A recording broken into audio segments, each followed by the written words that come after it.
हमारे बहुत अच्छे राइटर अनंत गांगरी जी हैं, जो कि बड़ी मोहब्बत देते हैं सबको, अच्छा राइटर हैं। दिल से स्वागत है भी आपका।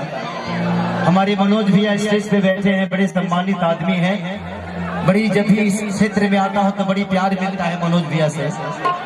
हमारे विकी बाबा की पन्नवा से पातरी फूलवा से नाचो, एगो बड़ा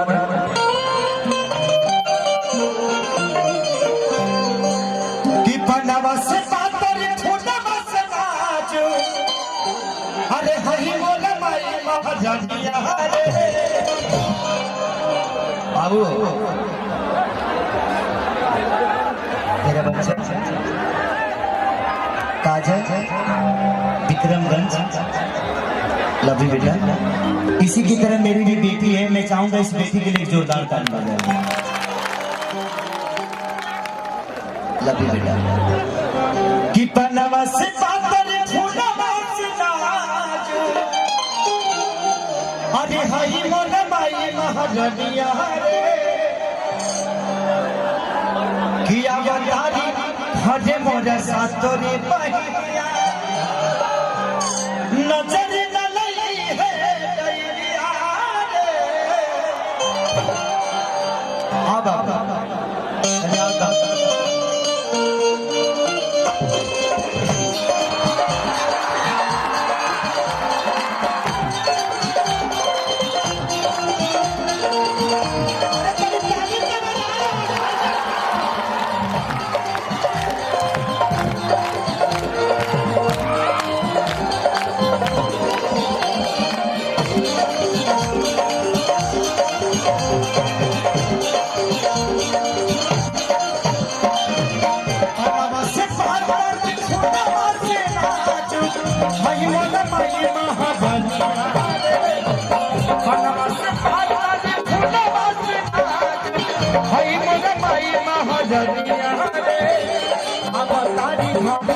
सातोरे बहिया, नजर लई है दैरिया।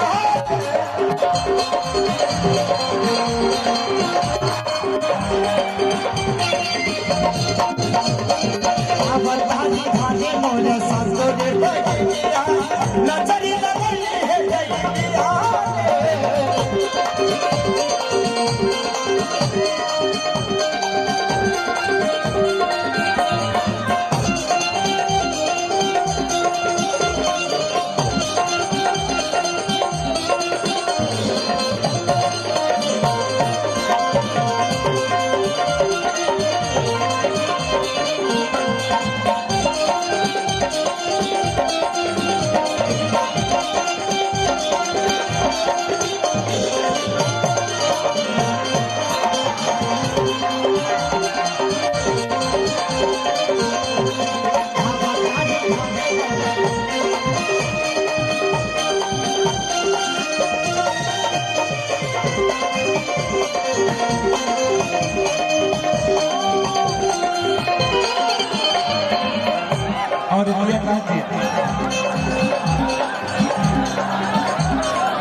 अभी तो ये बहुत सारा डांस देख ले, लेकिन ब्रेक डांस देख ले बड़ा नहीं खलो देख ले, अभी देखेंगे।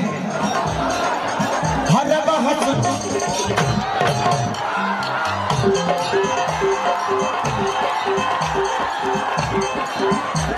तू लोग देख ले बड़ा हर बहुत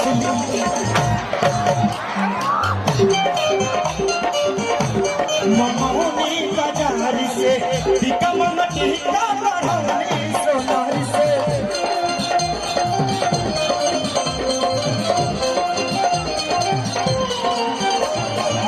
और हंसलिया ममौनी बाजार से कमटी का बढ़ाई सोनारी से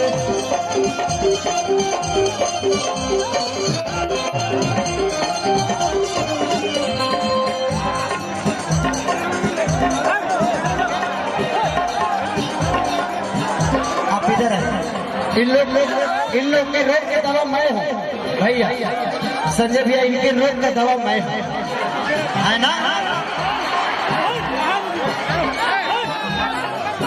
नौमी में नवदीप तुमको बचाई टीका लगाई है दुनिया